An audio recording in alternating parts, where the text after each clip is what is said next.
It's the Billy Revolution. It's up to you. Billy Revolution. Here's what you gotta do. The Billy Revolution. A quadrilateral grow. Under your chin, not in the center though. Cause it's the Billy Revolution. It's the Billy Revolution. It's the Billy Revolution. Billy Revolution.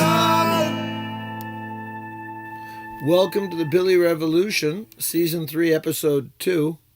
We're looking at the pitfalls of circuitous communication. And what we're looking at this week is we're looking at direct communication.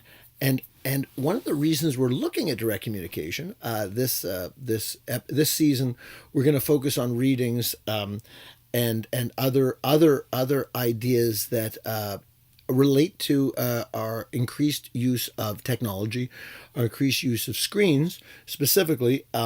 And today we're looking at circuitous communication and its pitfalls because we're concerned about people not speaking directly to one another. And what that leaves us with is it leaves us with an almost growing phobia about actually being direct with one another, which means that we have all these tools that help us not have to actually have that face-to-face.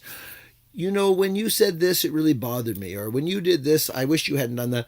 And instead we have email, we have texting, we have all these ways of communicating, which mean that the stress and strain of honest, open dialogue, which is a strain, right? We don't want to pretend it's not a strain. We don't want to pretend it's easy to go and tell someone that you think this or you think that, or you're questioning why they did this or that. But that stress and strain is something that previous generations that weren't so heavy with texting, with email, with voicemail even, just had to do or failed to do.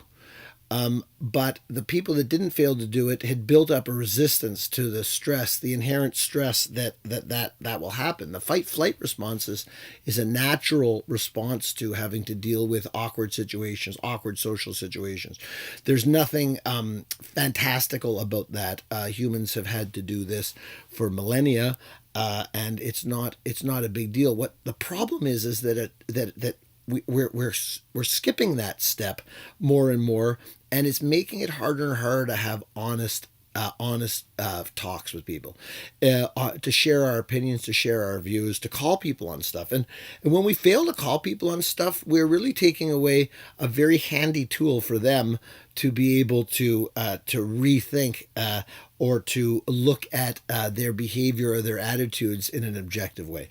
That means that people are much more islands than in previous times, and can easily get lost and bereft, and all the sort of coping mechanisms that go around with feeling disassociated from other people can make it very difficult for those people to see things in an objective way. And they might be, they might blame themselves, they might blame other people. It's not a question of how the psychology works in the end, but the psychology works that people aren't connected. They're not connected in the same way.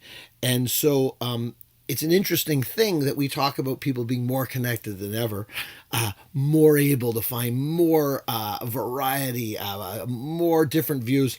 And research shows that we're finding less and less views. We're finding more and more views that confirm the biases we already have, rather than actually new ideas. So this week, the challenge is to just call them as you see them. And if you call them as you see them, it may be a shock for the person hearing it too, because they've grown accustomed to this sort of evasive way of communicating, which means that they aren't prepared. They also aren't getting the practice of receiving incoming. So both the outgoing and the incoming, if we're not having these face-to-face chats, are problematic. I hope everybody has a great week. I hope you remember to try to turn off your screen, try to enjoy the great outdoors, try to connect with people, and think of all those places that 10 years ago, staff room at a job or an office cafeteria where people used to talk, or on a bus, and now they're staring down at their screen, confirming their own limited visions. Have a great day. Bye bye. You and I are quite alike. You drove your car, baby. I brought my bike. You know that it is such a funny game when we pretend we're just the same. David does not like getting calls from telephone solicitors, and when he answers the phone and he finds one on the other end, he says, "Oh, I'm sorry, we're not interested. Please take us off our list. Thank you so much for calling. Have a great day." Melinda also doesn't like telephone solicitors, and when she picks up a call, she says, "What is wrong with you? Why are you calling me? Drive me going crazy?" They're doing the same thing. It's the Billy Revolution. It's up to you. Billy Revolution is what you gotta do. The Billy Revolution, a quadrilateral grow under your chin, not in the center though, 'cause it's the Billy Revolution. It's the Billy Revolution.